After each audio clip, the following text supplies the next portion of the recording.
Hello everyone, and welcome back to the channel.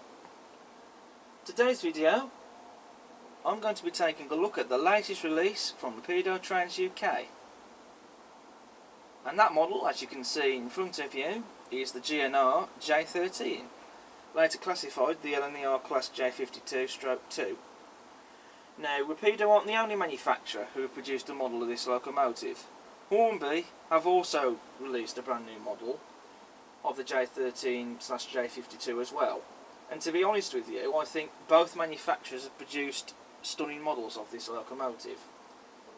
This was something I was interested in getting, but I wasn't sure, to be honest, which manufacturer to go for. Like I say, they've both produced stunning models of this locomotive, in my opinion. So out of thin air, to be honest, I've gone for the Rapido model. This is the one I've gone for, and here it is. This model has not long arrived to me. So this is the model that I'm going to be taking a look at. Now, I usually start these videos by talking about the quality of the model. That's how I usually start off my reviews. So, what was the quality like on this model? Now, I will always be honest, whether it's been bad or good. Now, on this occasion, I have to be honest, one of the detail parts was detached a bit. That bit of detail was the steam piping, which is on this side of the model, which is why I've turned it to this side, so you can see it. Basically, at the back, just here, when I'm pointing my finger to, that bit of steam piping had come out, basically. It had come out of its attachment. All I had to do was easily fix it. It wasn't too difficult to do. I just simply pushed it back in and there it stayed. Not something I should really have to sort out, I suppose, but then again, it wasn't something that I felt. I decided to send it back over because it was an easy fix, but in hindsight, shouldn't really have to sort this out, but there we go. That's just one of those things. But I thought I would mention that regardless, because I always will mention that sort of thing, because I am being honest. So, just how well does this model perform? This is its first run. I've not yet tested this model yet. So, we'll just turn the power on. And as you can see straight out of the box, she's a smooth runner. I mean, of course, she needs running in. But this is its first run. At least this is the first time I've run it. At least. It may have possibly been test run at the factory, I don't know. I don't know if they test these models before they send them out or not. But this is its first time that I've ran it, and that's as smooth as butter.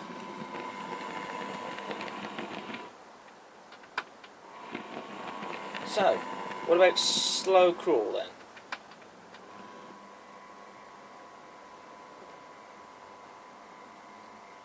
Well, for a model that's on DC analog, I don't think that's bad at all. I actually think that's pretty good.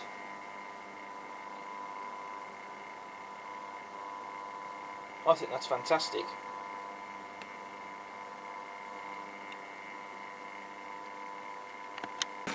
This model also comes with a flickering firebox, which is a feature that I do really like to see. I do quite like to see that feature when you can get a glimpse of it. So now I'm going to test to see how this model will cope on point work, and also I've decided to see just how well she runs in the yard I got on the layout. So starting with the HM2000, just give her a bit of a nudge there. Well, she's coped well over those sets of points.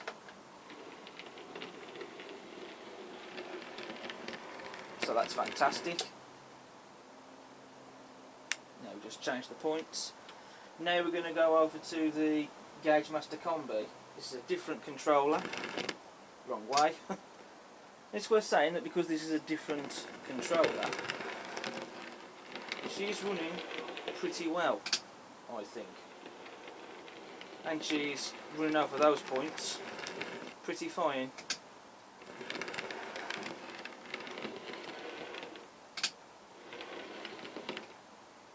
Right, change these points.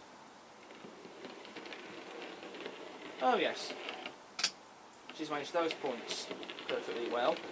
It is worth mentioning that some points here are made of Pico points, code 100, whilst others are Hornby. In other words, this point and this point here are Hornby, all the rest are Pico.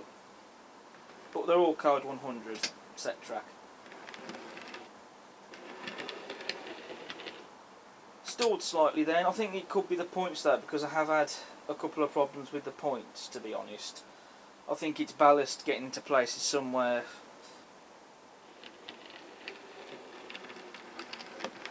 Well, that's fantastic. Right, so now I'm going to test the points on this side of the yard. I've done a few takes at this now, just one thing or another. So, changing this set of points first. As you can see, she negotiates those perfectly fine. Now we come on to the three-way point. Now I should explain, this is one set of point that I have been having problems with. I think, to be honest, it could either be perhaps a dirty joint, perhaps dirty connection, if you know what I mean, or even bits of ballast, to be honest, getting into certain places preventing a good connection, if you know what I mean. So I think hopefully I've now cured this, because it's ran across those points perfectly fine. It's mainly the centre row, to be honest. So let's try it, shall we, and fingers crossed that this will perform well with the camera pointed at it. It's always the way sometimes, you point a camera at them and then you have problems. Well, she's run across them perfectly fine.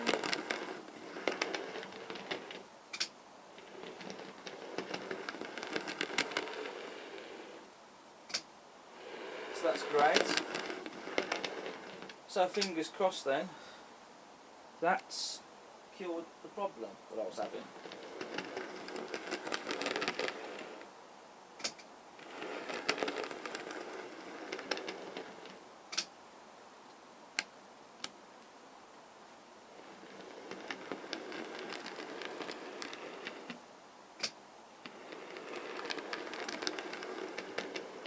And then for one last time, shall we see it go down the centre road again. I just hope this works for the camera. Yes. Okay. Very nearly stalled then on the frog. No, it stalled that time.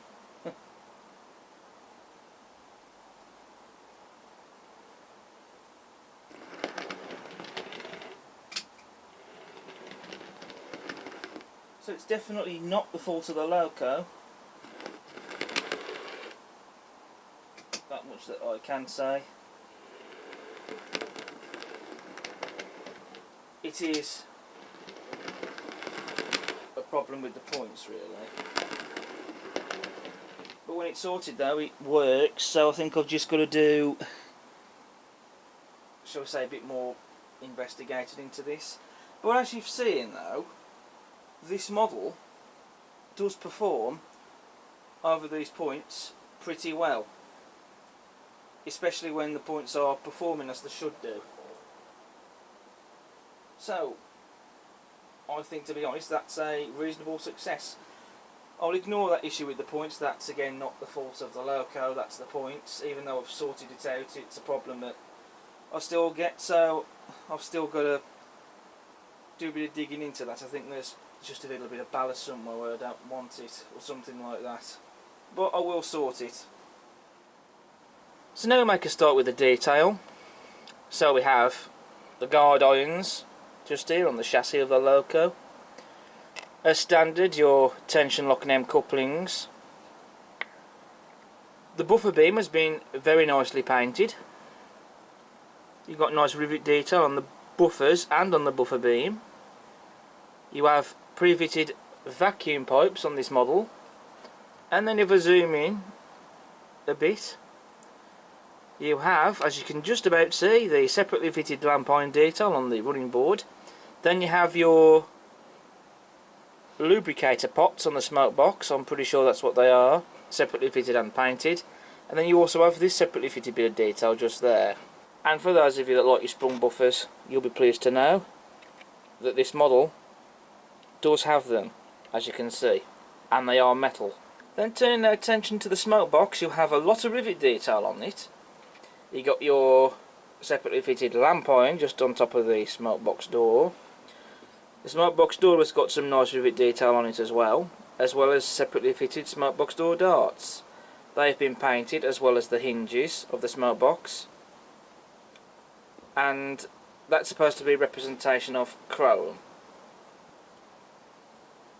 and I think it looks stunning. Then you have your separately fitted handrail as well, also been picked out and painted, which looks nice. You also have separately fitted handrails on the tank of the loco. Now, I have handled these handrails. I have been touching and feeling them to see if they are made out of metal or plastic, and by feeling them as gently as I can, because I don't want to break them, I believe that the handrails are plastic. They don't feel like the metal. I mean, metal handrails would have been nice, to be honest, rather than plastic ones, but in this situation I would advise you to handle the model from the running plate here, not by handling it by the handrails, because I would worry that the handrails might get broken, perhaps if you're a little bit heavy-handed. I would like to think though that that won't be the case, and that the plastic handrails are more sturdy.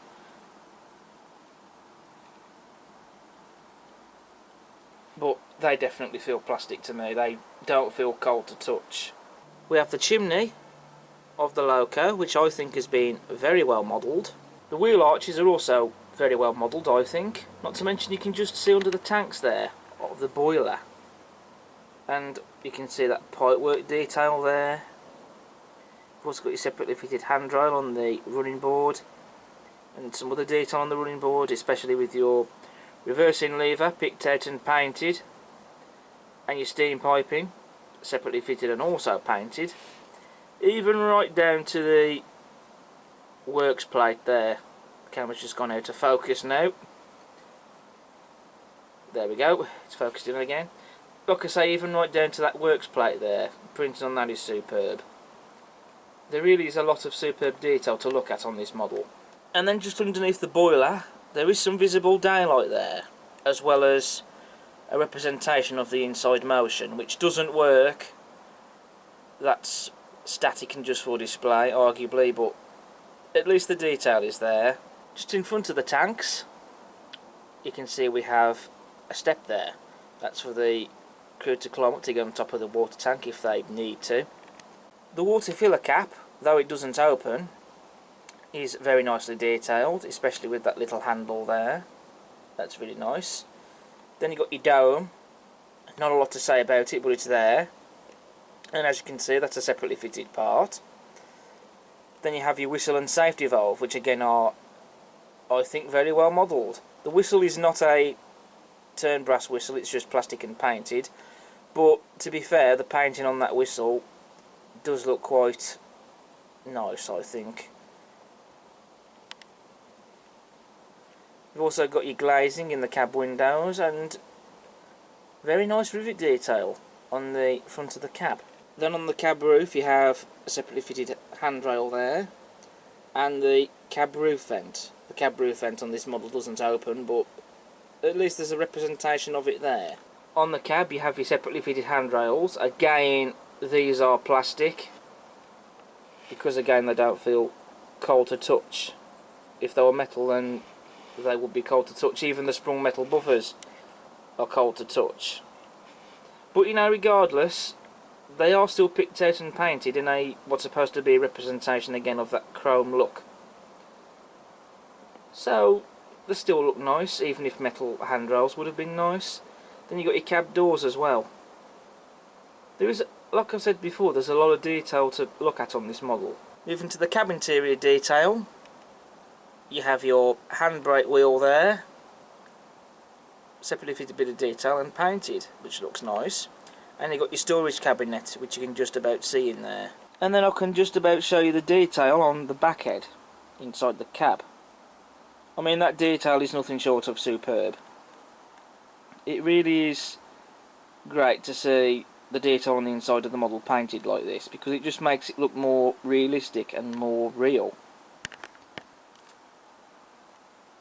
And all the detail is there and painted. I won't go through it all, but it's there and it's all been picked out, and it's just superb. It's just wonderful to see. Going back to the loco itself, this model has got plastic and die-cast construction. The cab is plastic, so is the smoke box. However, the running plate is die-cast metal because it's cold to touch. The saddle tanks I also believe to be metal because they also do seem cold to touch as well. So that's fantastic to see some parts made of die-cast metal on this model. Now jumping back to the detail on the model and going to the rear of the loco now, you have your guard irons on the rear cab windows. You can see you have a pre-fitted vacuum pipe on the rear and separately fitted lamp irons. And again, the buffers on the rear of the loco are metal and sprung just like they are on the front. Then you have your coal load in the bunker. It is a plastic coal load. You can scatter real coal on top of that, or even remove that coal load and put your own coal in the bunker. And just judging by the look of it, it does look like you can remove the coal in the bunker. Then moving to the other side of the loco, there are some detail differences on this side compared to the other. You got steps on the bunker on this side for the crew to use to climb up to get to the top of the bunker. Then you have this bit of detail here running all the way along just behind that pipework detail there, and not to mention the pipework detail that you also get running on the running plate on this side of the loco, which I mentioned earlier when I got it. The back part of it here was detached, it was loose, so I managed to sort it out easily by just pushing it back into place. Now we're going to move on to the livery application, which I think is just gorgeous, and what is already a beautiful looking loco and a beautiful looking model, it's made even more so by the livery, which Rapido has captured spot on, I would say. All the colours are correct, they've been very evenly and well applied, no blemishes or imperfections anywhere at all. Not to mention, I think what really truly sets the livery off for me personally is definitely the white and black lining, which has been so crisply done. Not to mention the lining as well that's been applied to the running plate and the sandboxes and the footsteps. It's just beautiful. There's no other word I can think for it, to be honest. It's just, well, to be honest, I'm just awed at it, to be honest. Very nearly forgot to mention the handrail there on the front of the saddle tank, which is a separately fitted detail part. You got your GNR font. The font style is correct and it's been superbly applied. And then you have your numerals for the loco, well, your numerals on the cab sides of the loco's running number, 1210 or 1210 rather, and the style of the numerals are correct as well, and again very well applied. And you've also got the running number printed on both buffer beams on either end of the loco, and again the style of the numerals is correct, and I think especially with the numerals on, that does look quite nice. And just before I forget, I will show you the brake rigging, which has been pre-fitted already for you. And then I will take you through the detail parts that you get in the accessory pack. You have your fire irons, you've also got screw link couplings, chain couplings and coupling hooks. Also, I'd show you that bit of detail there for the vacuum pipe. Again, there's just a lot of detail to look at on this model. There have been bits of detail as I go around that I suddenly noticed that I didn't notice before. So I have been through the accessory pack, and what I've done is I've added screw link coupling on the front, which you can see, and on the rear of the loco I've added one of the coupling hooks. And then also, of course, we have a Hunt Elite magnetic coupling, as this is the type of coupling that I use. So that's all I personally fitted from the accessory pack, and in the case of the Hunt couplings, that's a coupling of my own choice to fit. I may in the future perhaps decide to fit the fire irons, maybe, who knows. But all I've done is added one of the dummy screw links and a coupling hook. But I just thought I would mention that.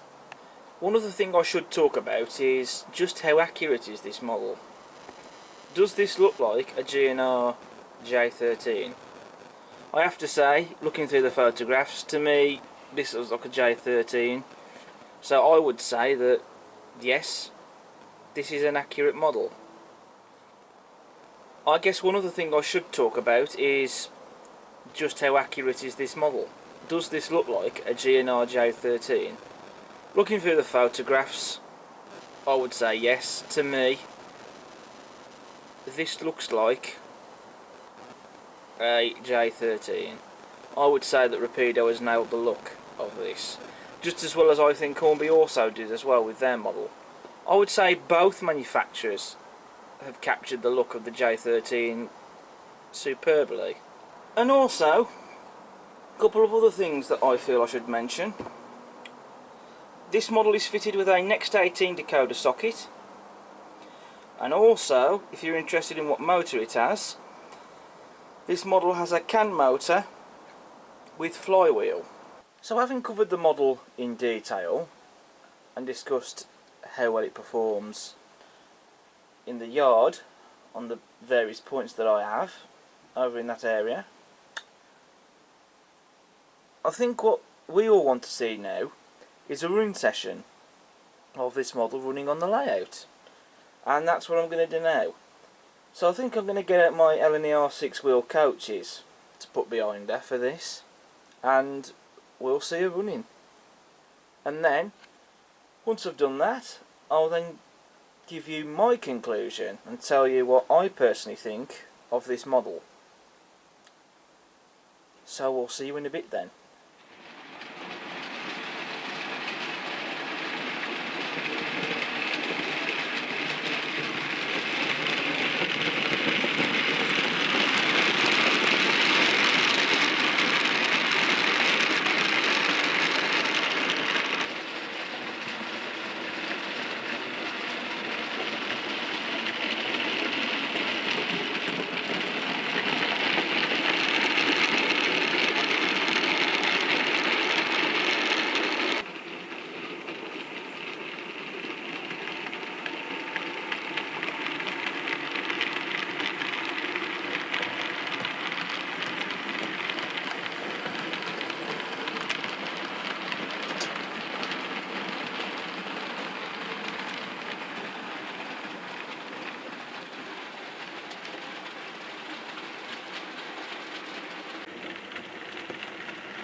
So that's the running session over and done with, and this model has performed superbly on the layout. It really has during the running session.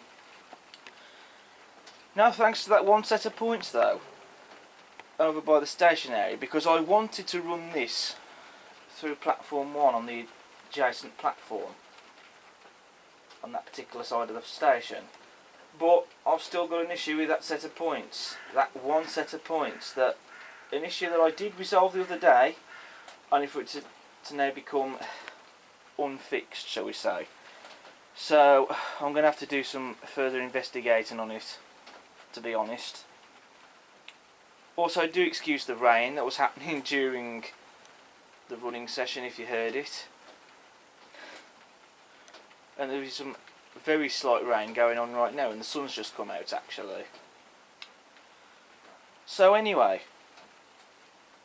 we've talked about this model in detail and how it performs, and you've all seen it running on the layout.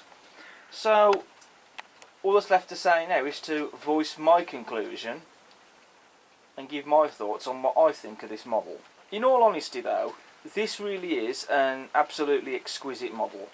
It's such a beautiful looking thing. To pick out on any criticisms with this model, to be honest, I'm struggling to think of anything. I mean, okay, with the plastic handrails, in hindsight I probably would prefer metal handrails, especially because you might argue that they might have perhaps a nicer chrome polished look to them, and some might argue perhaps that for a model like this, for how much it's retailed for, do we want plastic handrails? Would we not be better off with metal handrails? You get the idea what I'm trying to say. Some might argue that the metal handrails would be better than plastic ones, but to be honest with you, if I had to pick out the plastic handrails as a criticism, that would be a very, very minor niggle, because I'm struggling to think of anything bad to say at all. I think this is a superb model. It really is. And likewise, I think Hornby have produced a superb model of the J13 as well. So I would personally recommend both models. Pick whichever one you like and get one. I of course highly recommend the Rapido model that I've got. I think it's a superb bit of kit. It really is, and I'm glad I got it. I am not looking back in anger with it. I'm glad I bought it. It was something that I wanted. I know I chose the Rapido one just out of thin air because I couldn't choose between either the Hornby or the Rapido version. But I am glad I got the Rapido version. But the Hornby model is still stunning. So pick whichever one you like and get one. Because whether it's a J13 made by Hornby or whether it's a J13 made by Rapido, I would recommend either of them because they are beautiful models. And I think, to be honest, I think both manufacturers have nailed them. In every way, I just think they are truly marvellous models, they really are. So, high praise to Rapido for this, and to Hornby as well for their version. So, just get one. Doesn't matter whether it's a model made by Rapido or whether it's a model made by Hornby. Get yourself a J13. I'd highly recommend them. So that brings us on to the end of my review for the Rapido Trains UK GNR J13. Thank you all so much for watching, and I hope you've enjoyed this video. If you like what you see, then please do subscribe to the channel. It won't cost you anything. Hit that like button, and also perhaps maybe feel free to check out my back catalogue of other videos I've got on the channel, because I do have quite a lot of them. But until the next time, I shall see you again soon. But for now, it's a bye from me. Stay safe out there. Take care. Bye.